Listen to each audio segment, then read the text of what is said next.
জুবিন গার্গের হত্যা মামলা fast track করতে হবে এই দাবিতে সসলে প্রতিবাদ এজেপির এবং সেক্ষেত্রে প্রতিবাদে প্রাক্তন কেন্দ্রীয় মন্ত্রী রাজেন গোহাইও নির্বাচন পিছিয়ে দেওয়া হোক এমনটাই বলছেন রাজেন গোহাই।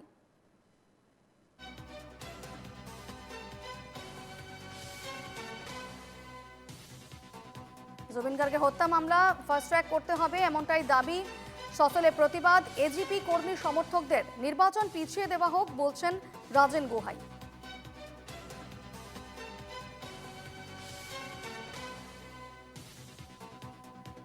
এই ফাষ্ট ট্ৰেকৰ কথাটো ক'লে ফাষ্ট ট্ৰেক কিবা গঠনটো হোৱা নাই, তেওঁ ডিচিশ্যনে লৈছে, তাৰ ফৰ্মেলিটিজ কৰিব লাগিব বা ফৰ্ম কৰিব লাগিব ফাষ্ট ট্ৰেকত।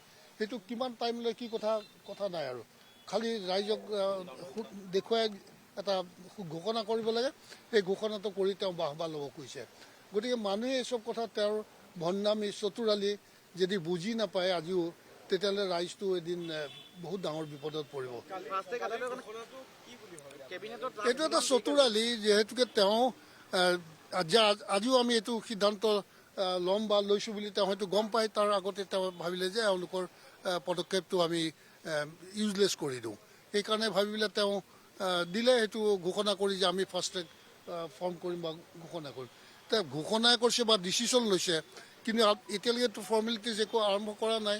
যদি কৰিব খুজিছে তো ইমিডিয়েট কৰিব পাৰে, কিয়নো তেওঁ এসপ্তাহৰ ভিতৰত কৰি দেখাওক, লাগে ইলেকশ্যন কিছুদিন পিছুৱাই দিয়ক, এসপ্তাহৰ পিছত কৰি পেলাই তেওঁ এক মাহৰ ভিতৰত তেওঁ ডিচিশ্যন দিয়ক।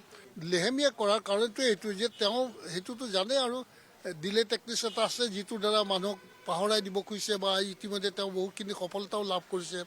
কিন্তু ভাৰতবৰ্ষততো এনেকুৱা ইতিহাস আছে, 24 ঘণ্টাৰ ভিতৰতো কোৰ্টে মানে সিদ্ধান্ত দিছে ফাষ্ট ট্ৰেকত।